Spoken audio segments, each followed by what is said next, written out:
ओम शांति। आज 12 दिसंबर 2021 के अव्यक्त बाप दादा के अव्यक्त मधुर महावाक्य सुनेंगे।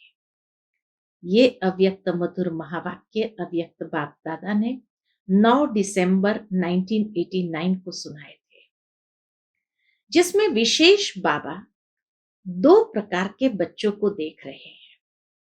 एक है जो सदा योगयुक्त और हर कर्म में युक्ति युक्त होकर चलने वाले, और दूसरे योगी तो है लेकिन सदा योग युक्त और हर कर्म में युक्ति युक्त होकर चलने वाले नहीं।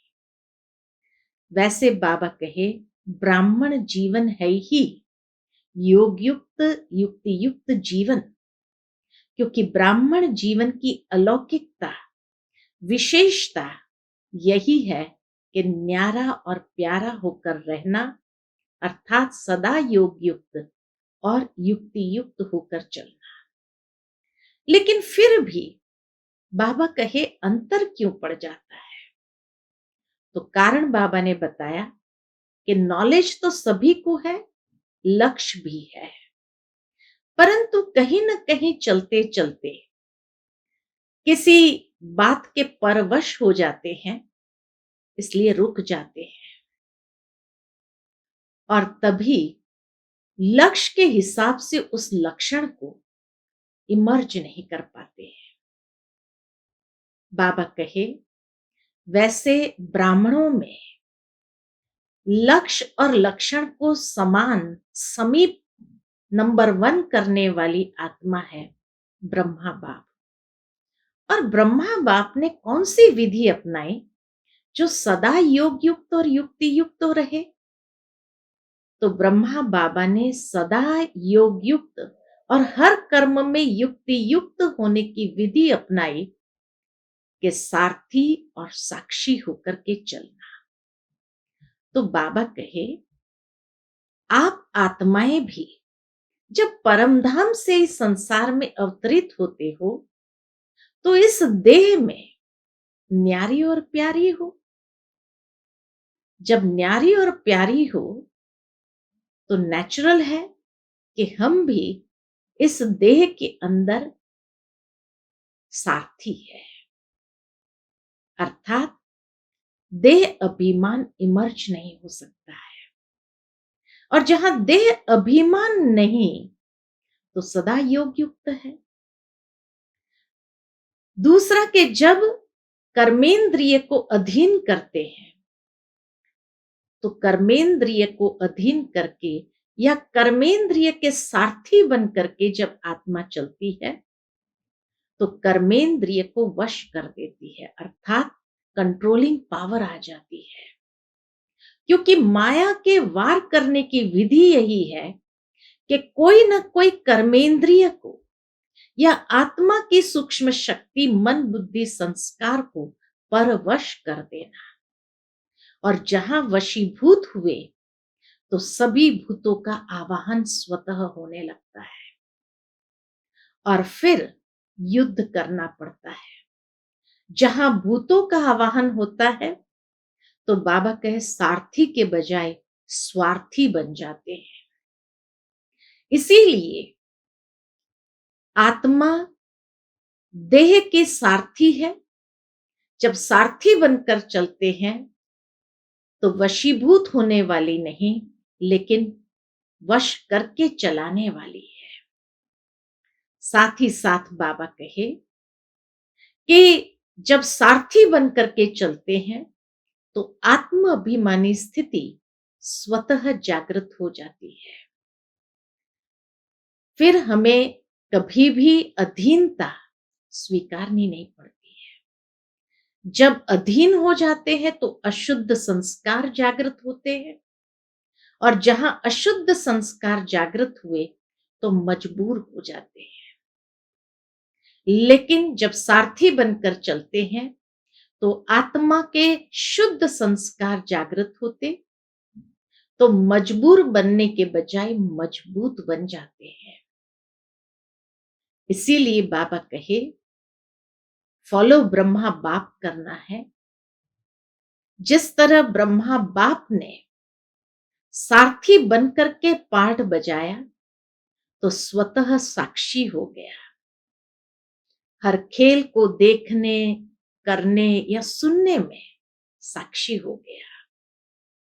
तो माया के लेप छेप में नहीं आए, सहज निर्लेप स्थिति बन गई। तो बाबा कहे आप बच्चों को भी फॉलो ब्रह्मा बाप करना है।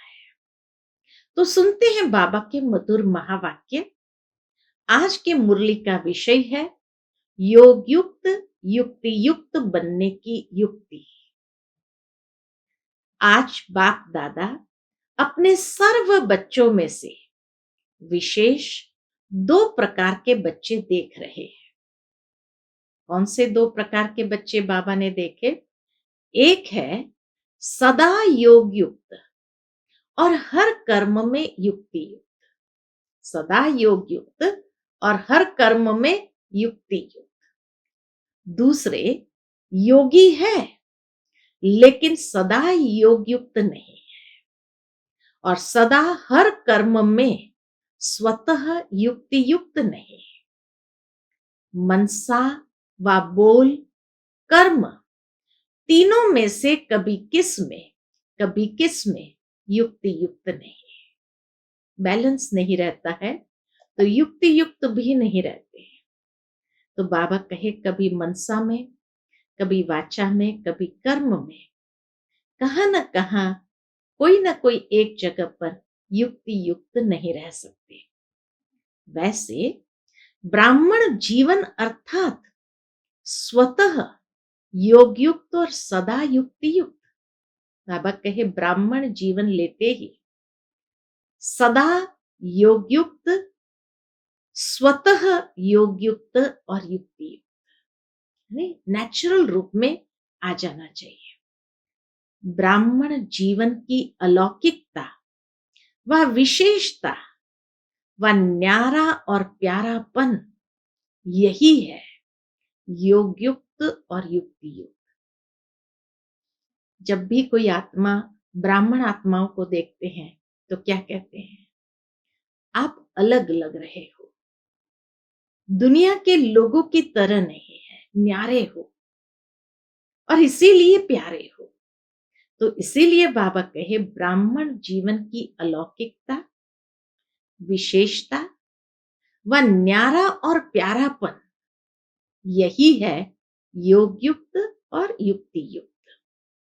लेकिन कई बच्चे इस विशेषता में सहज और नेचुरल चल रहे हैं और कोई अटेंशन भी रखते हैं, फिर भी सदा दोनों बातों का अनुभव नहीं कर सकते। इसका कारण क्या? बाबा कहे ये अंतर क्यों? अटेंशन भी रखते हैं लेकिन फिर भी सदा दोनों बातों का अनुभव नहीं है, योग युक्त युक्ति युक्त का। तो उसका कारण बाबा बताते हैं नॉलेज तो सभी को है और लक्ष्य भी सभी का एक ही है।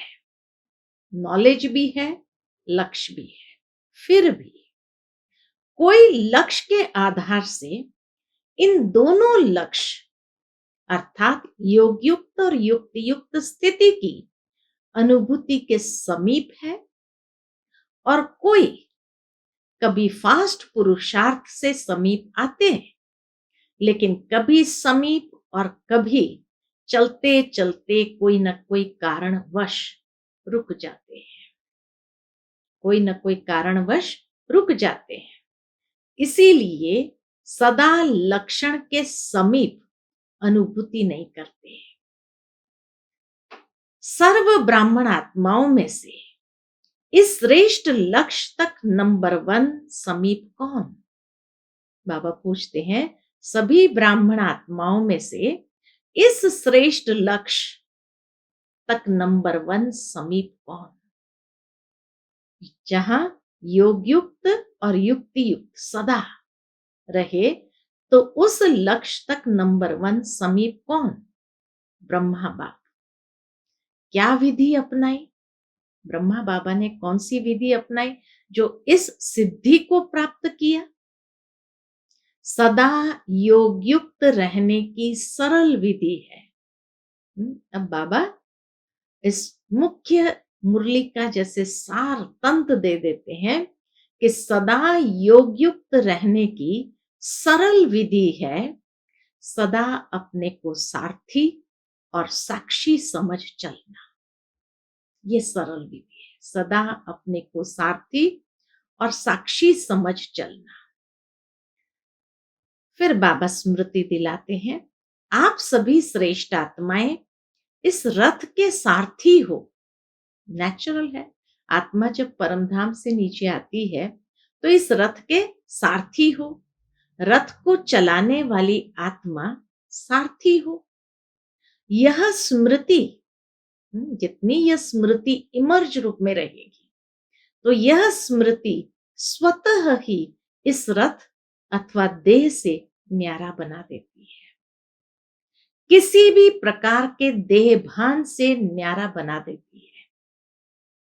देह भान नहीं तो सहज योग युक्त बन जाते हैं। देह भान ही न हो तो सहज योग युक्त बन जाते और हर कर्म में योग युक्त युक्ति युक्त स्वतः ही हो जाते हैं। फिर दूसरी बात बाबा कहे, स्वयं को सारथी समझने से एक तो देह भान से न्यारे हो जाते हैं तो योग युक्त युक्ति युक्त स्वतः बन जाते।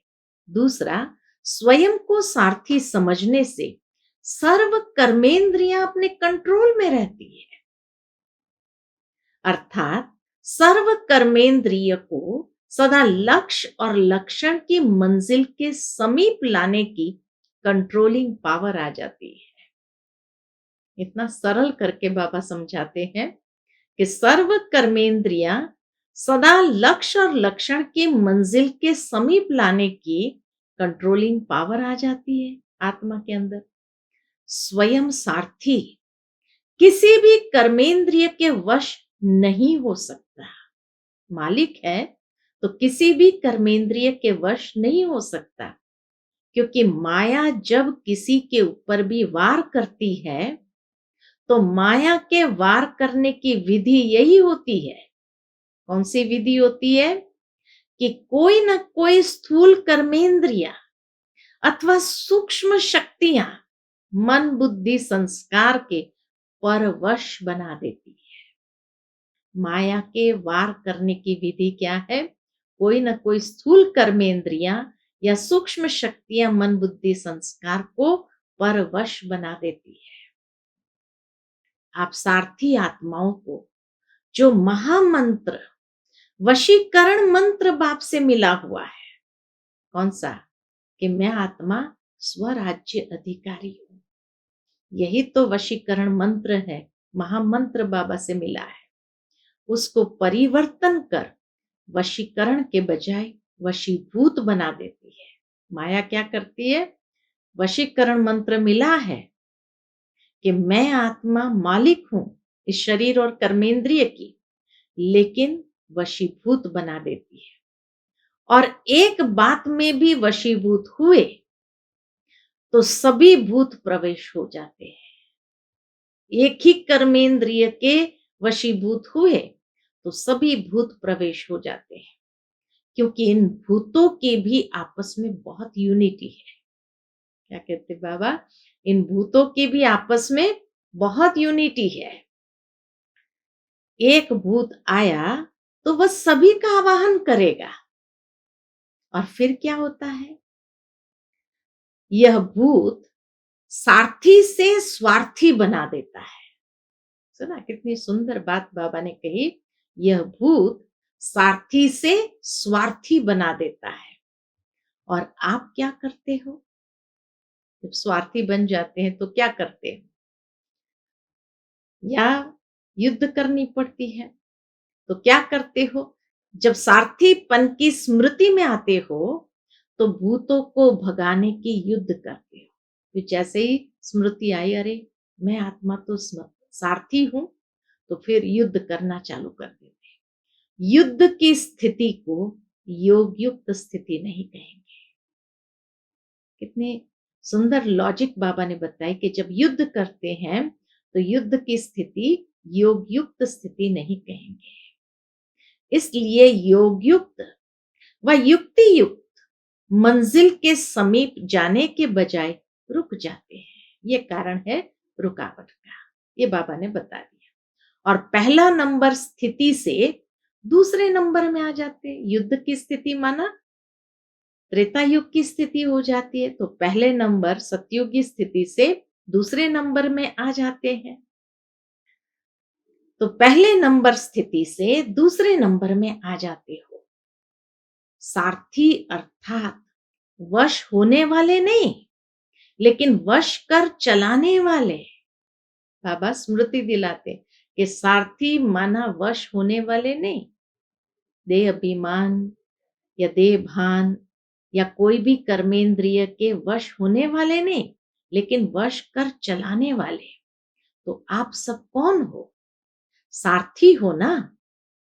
सारथी अर्थात आत्म अभिमानी, क्योंकि आत्मा ही सारथी है।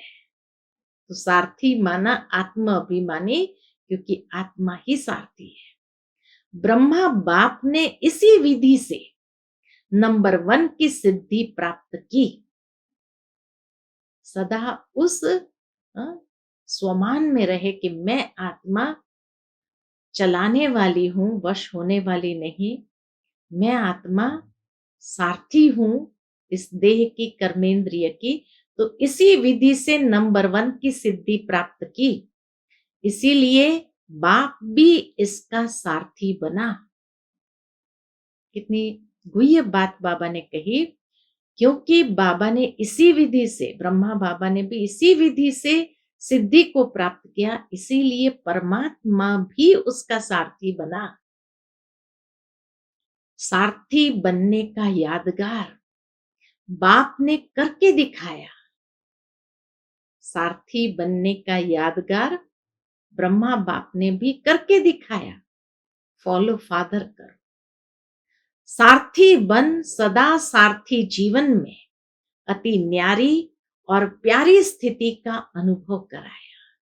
शिव बाबा ने भी फिर ब्रह्मा बाबा के सारथी बन जीवन में अति न्यारी और प्यारी स्थिति का अनुभव कराया, क्योंकि देह को अधीन कर बाप प्रवेश होते, अर्थात सारथी बनते हैं, देह के अधीन नहीं बनते हैं। शिव बाबा कभी देह के अधीन नहीं बनते, इसीलिए न्यारा और प्यारा है। ऐसे ही आप सभी ब्राह्मण आत्माएं भी बाप समान सारथी की स्थिति में रहो। बाबा क्या डायरेक्शन देते, श्रीमत देते? ऐसे ही आप सभी ब्राह्मण आत्माएं भी बाप समान सारथी की स्थिति में रहो। चलते फिरते ये चेक करो कि मैं सारथी अर्थात सर्व को चलाने वाली न्यारी और प्यारी स्थिति में स्थित हूं। ये चेक करना है। बीच बीच में ये चेक करो। ऐसे नहीं कि सारा दिन बीत जाए फिर रात को चेक करो। बाबा कहे नहीं, रात को चेक करने से क्या होगा?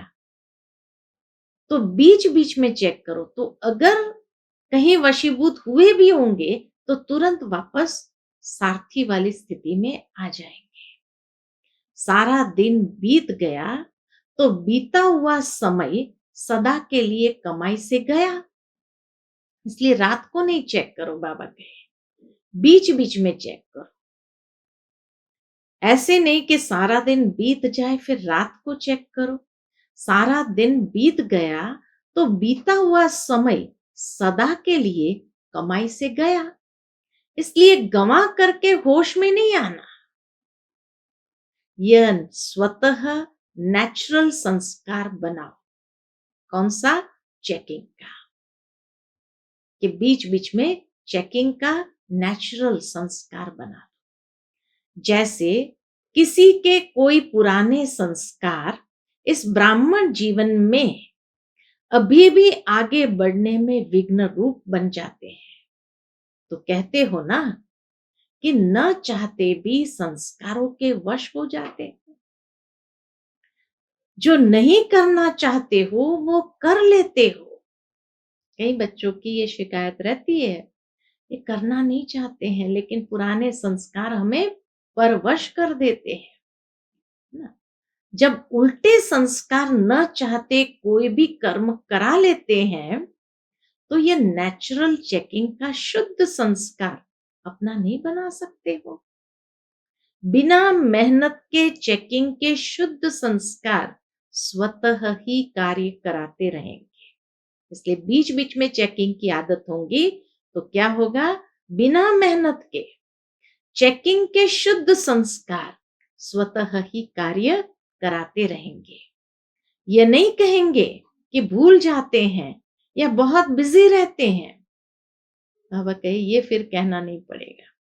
अशुद्ध अथवा व्यर्थ संस्कार है।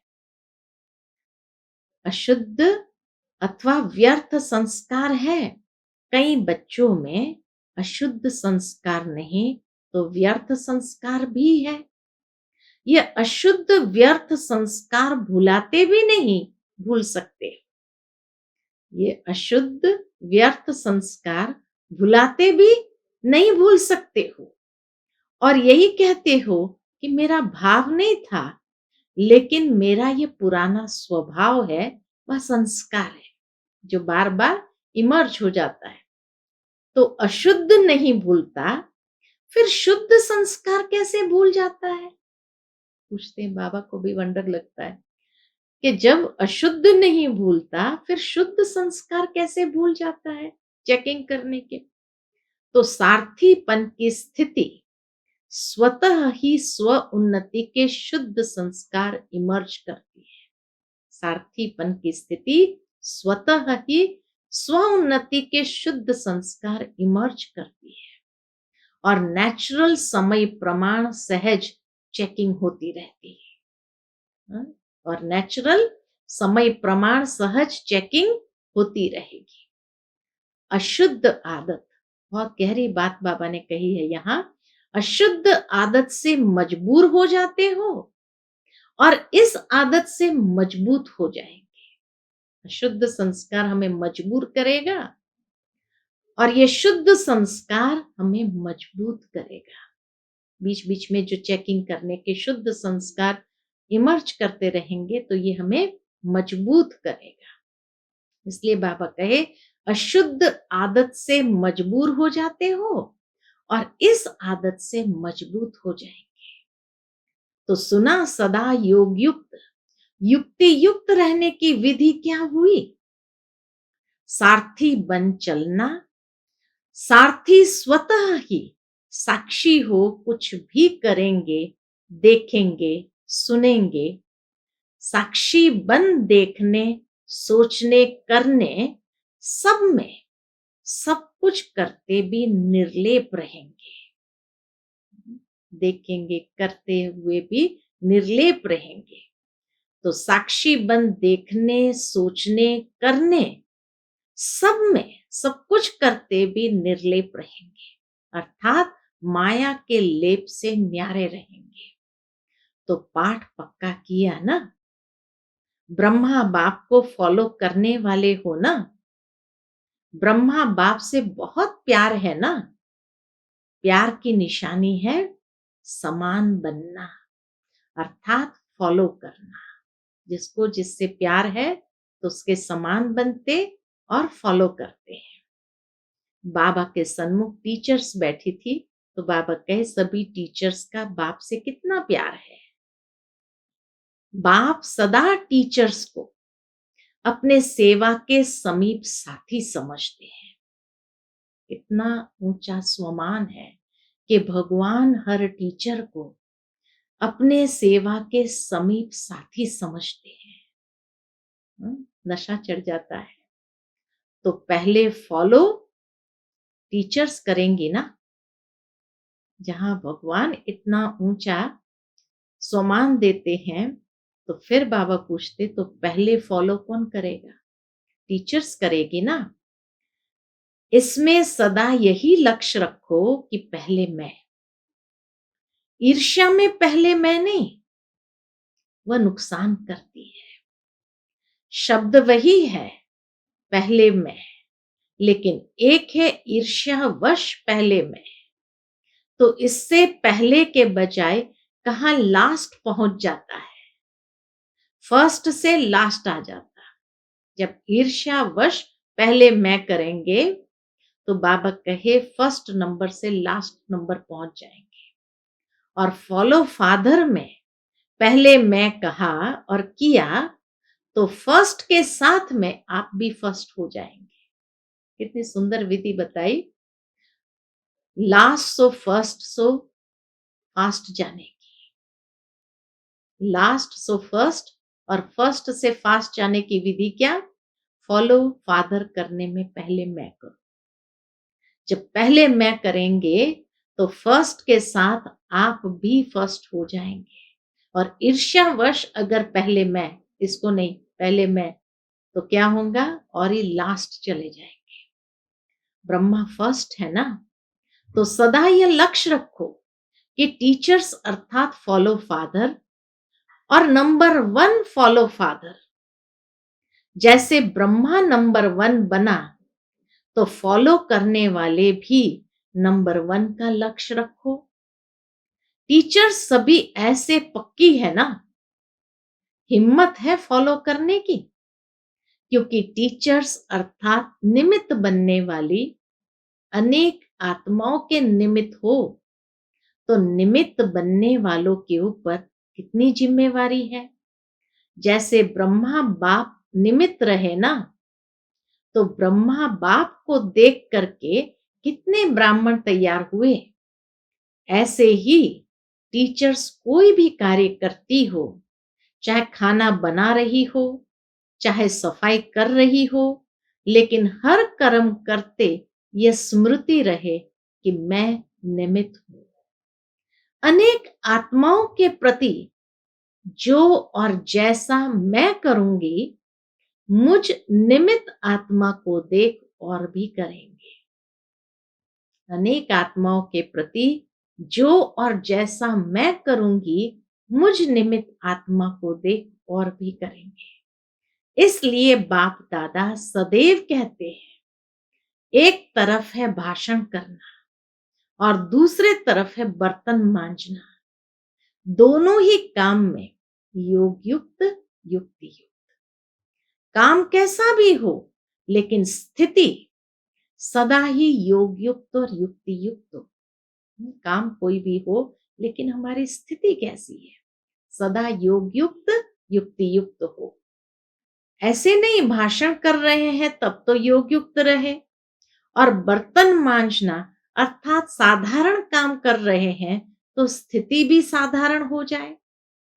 हर समय फॉलो फादर। सुना, आगे बैठती हो ना, तो बैठने में आगे कितना अच्छा लगता है। बाबा कहे बैठने में आगे कितना अच्छा लगता है, तो और सदा आगे बढ़ने में कितना अच्छा लगेगा। जैसे बैठने में आगे बहुत अच्छा लगता है, ऐसे सदा आगे बढ़ने में कितना अच्छा लगेगा। जब भी कोई ऐसा कड़ा संस्कार पीछे करने की कोशिश करे, तो यह सीन सदा याद रखना कि मुझे आगे बैठना है और आगे बढ़ना है। तो बाबा इसीलिए कहे, जब भी कोई ऐसा कड़ा संस्कार पीछे करने की कोशिश करे, तो यह सीन याद रखना। जब आगे बैठना अच्छा लगता, तो आगे बढ़ने में क्यों पीछे रहे, ये सीन याद रखना। तो जब कोई बात आए तो मधुबन में पहुंच जाना और अपने को हिम्मत उमंग में ले आना, क्योंकि पीछे रहने वाले तो बहुत आएंगे पीछे। बाबा के पीछे रहने वाले तो बहुत आएंगे पीछे। आप लोग भी पीछे रह जाएंगे तो फिर पीछे वालों को आगे करना पड़ेगा। इसलिए सदा यही स्मृति रखो कि हम आगे रहने वाले हैं। पीछे रहना अर्थात प्रजा बनना। प्रजा तो नहीं बनना है ना, बाबा के प्रजा तो नहीं बनना है ना, प्रजा योगी तो नहीं, राज योगी हो ना। बाबा कहे प्रजा योगी तो नहीं, राजयोगी हो ना तो फॉलो फादर। अच्छा, फॉरेनर्स क्या करेंगे? बाबा फॉरेनर्स को देख रहे हैं। बाबा कहे फॉरेनर्स क्या करेंगे? फॉलो फादर करेंगे ना। कहां तक पहुंचेंगे? सभी फ्रंट में आएंगे। जो भी आए हैं फॉलो फादर कर, फास्ट और फर्स्ट आना। फॉलो फादर कर, फास्ट और फर्स्ट आना। और ये विधि तो बाबा ने हम बच्चों को बता दी। यह नहीं सोचो कि फर्स्ट तो एक ही आएगा, लेकिन फर्स्ट ग्रेड तो बहुत होंगे ना। फर्स्ट नंबर तो ब्रह्मा आएगा, लेकिन फर्स्ट ग्रेड में तो साथी रहेंगे, इसलिए फर्स्ट में आना। बाबा ने वरदान दे दिया, इसीलिए फर्स्ट में आना। एक फर्स्ट नहीं होगा, फर्स्ट ग्रेड वाले बहुत होंगे। इसलिए यह नहीं सोचो पहला नंबर तो फाइनल हो गया, इसलिए सेकंड ही आएंगे। सेकंड ग्रेड में नहीं जाना। जो ओटे सो अवल अर्जुन, जो ओटे सो अवल अर्जुन। अवल नंबर माना अर्जुन। सबको फर्स्ट में आने का चांस है, फर्स्ट ग्रेड में आने का चांस है। सब आ सकते हैं। फर्स्ट ग्रेड बेहद है, कम नहीं है। तो सभी फर्स्ट में आएंगे ना, पक्का है।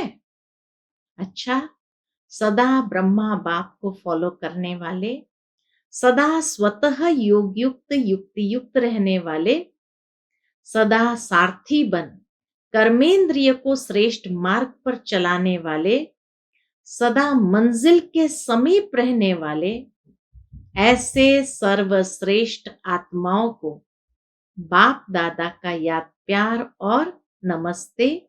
हम सब रूहानी बच्चों की रूहानी माता पिता बाप दादा को याद प्यार, गुड मॉर्निंग और नमस्ते।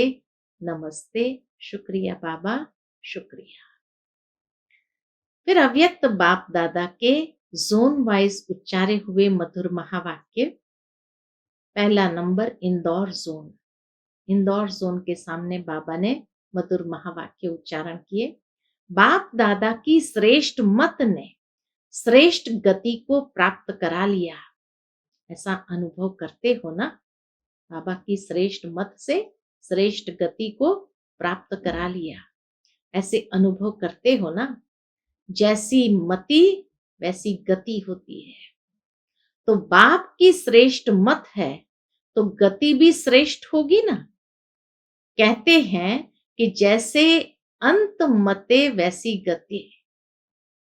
कहावत है, जैसी अंत मते वैसी गते। यह क्यों गाया हुआ है, अंत मते सुगते?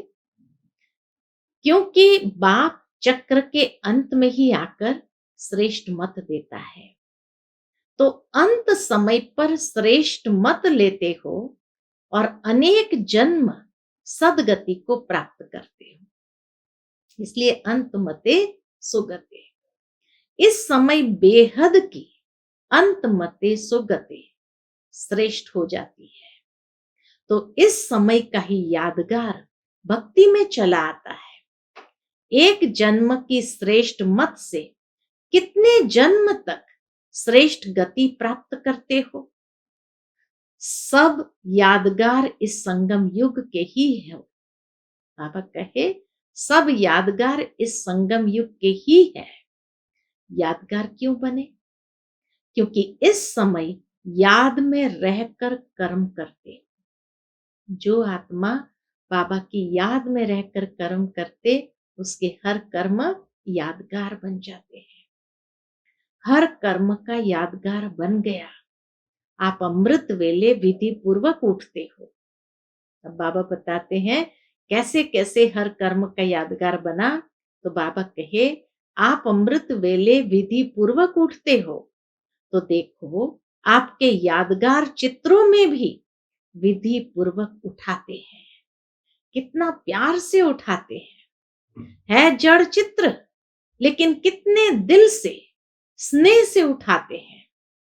उठाते भी है तो खिलाते सुलाते भी है। क्योंकि आप इस समय सब याद के विधि पूर्वक करते हो। क्योंकि बाबा कहे आप इस समय सब याद के विधि पूर्वक करते हो, खाना भी विधि पूर्वक खाते हो। यहाँ एक बहुत सुंदर गहरी बात बाबा ने बताई है। खाना भी विधि पूर्वक खाते हो, भोग लगाकर खाते हो ना, या जैसे हैं वैसे ही खा लेते हो? ऐसे तो नहीं, किसी को खाना देना है इसीलिए जल्दी जल्दी में भोग नहीं लगाया। कई बार सोचते हैं ना, भाई टिफिन जल्दी भर करके भेजना है इसलिए भोग नहीं लगाया। अगर किसी को देना भी है, कोई मजबूरी है, तो भी पहले अलग हिस्सा जरूर निकाल। श्रीमत क्या मिली? अगर मानो टिफिन भरना है और भेजना है, तो पहले बाबा का भोग निकाल लो, अलग हिस्सा करके निकाल लो।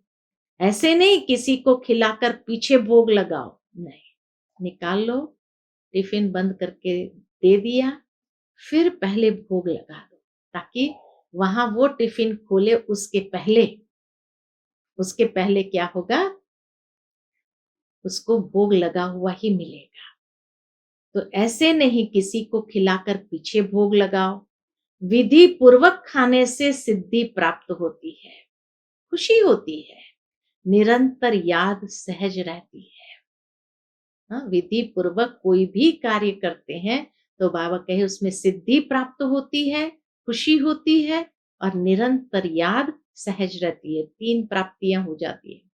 तो अमृत वेले से लेकर रात तक जो भी कर्म करो, याद के विधि पूर्वक करो, तब हर कर्म की सिद्धि मिलेगी, खुशी मिलेगी और क्या होगा, निरंतर याद सहज हो जाएगी। तो याद के विधि पूर्वक करो हर कर्म, तब हर कर्म की सिद्धि मिलेगी। सिद्धि अर्थात प्रत्यक्ष फल प्राप्त होता रहेगा, प्रत्यक्ष फल प्राप्त होता रहेगा। सबसे बड़े ते बड़ी सिद्धि है प्रत्यक्ष फल के रूप में अतीन्द्रिय सुख की अनुभूति होना। सदा सुख की लहरों में, खुशी की लहरों में लहराते रहेंगे। प्रत्यक्ष फल क्या मिलेगा? अतीन्द्रिय सुख की अनुभूति होगी, सुख के लहरों में सदा लहराएंगे, खुशी की लहरों में लहराते रहेंगे। पहले प्रत्यक्ष फल मिलता है, फिर भविष्य फल मिलता है। इस समय का प्रत्यक्ष फल अनेक भविष्य जन्मों के फल से श्रेष्ठ है। इस समय का प्रत्यक्ष फल अनेक भविष्य जन्मों के फल से श्रेष्ठ है। अगर अभी प्रत्यक्ष फल नहीं खाया तो सारे कल्प में कभी भी प्रत्यक्ष फल नहीं मिलेगा। अभी अभी किया, अभी अभी मिला, इसको कहते हैं प्रत्यक्ष फल। अभी अभी किया, अभी अभी मिला, इसको कहते हैं प्रत्यक्ष फल। सतयुग में भी जो फल मिलेगा वह इस जन्म का मिलेगा, दूसरे जन्म का नहीं। लेकिन यहां जो मिलता है वह प्रत्यक्ष फल अर्थात अभी अभी का फल है। तो प्रत्यक्ष फल से वंचित नहीं रहना, सदा फल खाते रहना। यह प्रत्यक्ष फल अच्छा लगता है ना, ऐसा भाग्य कभी सोचा था? भगवान द्वारा फल मिलेगा, यह तो स्वप्न में भी नहीं था। भगवान द्वारा हमें फल मिलेगा, ये तो स्वप्न में भी नहीं था। तो जो बात ख्याल ख्वाब में नहीं हो और वह हो जाए तो कितनी खुशी होती है। जो बात ख्याल ख्वाब में नहीं हो और वो हो जाए तो कितनी खुशी होती है। आजकल की अल्पकाल की लॉटरी आती है तो भी कितनी खुशी होती है। और यह प्रत्यक्ष फल सो भविष्य फल हो जाता है तो नशा रहता है ना, कभी कम कभी ज्यादा तो नहीं, सदा एक रस स्थिति में उड़ते चलो। सेकंड में उड़ना सीख गए हो ना, या ज्यादा समय लगता है? संकल्प किया और पहुंचे। इतनी फास्ट गति है। अच्छा, इंदौर जोन वाले सभी संतुष्ट हो ना? माताएं सदा संतुष्ट हो? कभी परिवार में भी लौकिक द्वारा असंतुष्ट तो नहीं होती? कभी तंग होती हो? पूछते बाबा। असंतुष्ट तो नहीं होती हो और कभी तंग होती हो? कभी चंचल बच्चों से तंग होती हो? तंग कभी नहीं होना। बाबा कहे तंग कभी नहीं होना। जितना आप तंग होंगे उतना वह ज्यादा तंग करेंगे। इसलिए ट्रस्टी बनकर, सेवाधारी बनकर सेवा करो। मेरापन आता है तो तंग होते हो। मेरा बच्चा और ऐसे करता है, तो जहां मेरापन होता है वहां तंग होते, और जहां तेरा तेरा आया तो तैरने लगते। तो तैरने वाले हो, सदा तेरा माना स्वमान में रहना। सदा तेरा माना स्वमान में रहना। मेरा मेरा कहना माना अभिमान आना। तेरा तेरा मानना माना स्वमान में रहना। तो सदा स्वमान में रहने वाले अर्थात तेरा मानने वाले, यही याद रखना। अच्छा, डबल फॉरेनर्स को देखकर फिर से बाबा कहे, डबल फॉरेनर्स भी सिकिलदे हैं, थोड़े हैं, कितनी खुशी रहती है, उसका वर्णन कर सकते हो? बेहद का बाप है तो प्राप्ति भी बेहद की है, इसलिए हद की गिनती कर नहीं सकते। बाप दादा तो डबल विदेशी बच्चों को तीव्र पुरुषार्थी की रफ्तार से देख खुश होते हैं। बाबा डबल विदेशी बच्चों को तीव्र पुरुषार्थी की रफ्तार से देख खुश होते हैं। भारतवासी तो भारत की बातों को जानते हैं, आध्यात्मिकता को समझते हैं, लेकिन यह लोग न जानते भी इतने समीप तीव्र पुरुषार्थी बने तो कमाल की है ना। तो बाबा कहे तो कमाल की ना, तो डबल लक्की हो गए। और भारतवासी को क्या नशा है कि हम ही हर कल्प में अविनाशी भारतवासी बनेंगे। यह नशा है ना। अविनाशी खंड भारत है। हरेक का अपना अपना नशा है। सभी को भारत में ही आना पड़ेगा ना, और आप बैठे ही भारत में हो। अच्छा, ओम शांति। आज का बाप दादा का मधुर वरदान है, अपने मस्तक द्वारा तीसरे नेत्र का साक्षात्कार कराने वाले सच्चे योगी भव।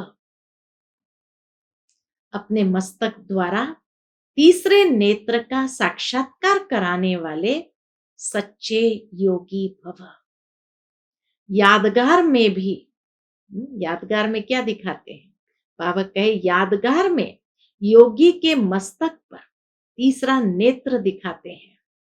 आप सच्चे योगी बच्चे भी अपने मस्तक द्वारा तीसरे नेत्र का साक्षात्कार कराने के लिए सदा बुद्धि द्वारा एक बाप के संग में रहो। एक बाप, दूसरे हम, तीसरा न कोई। जब ऐसी स्थिति होगी तब तीसरे नेत्र का साक्षात्कार होगा। अगर बुद्धि में कोई तीसरा आ गया तो फिर तीसरा नेत्र बंद हो जाएगा। इसलिए सदैव तीसरा नेत्र खुला रहे। अगर बुद्धि में कोई तीसरा आ गया तो तीसरा नेत्र बंद हो जाएगा। इसलिए सदैव तीसरा नेत्र खुला रहे। इसके लिए याद रखना, तीसरा न कोई। आज का स्लोगन है, प्रश्नचित बनना अर्थात परेशान होना और परेशान करना। प्रश्नचित बनना अर्थात परेशान होना और परेशान करना। अच्छा, ओम शांति।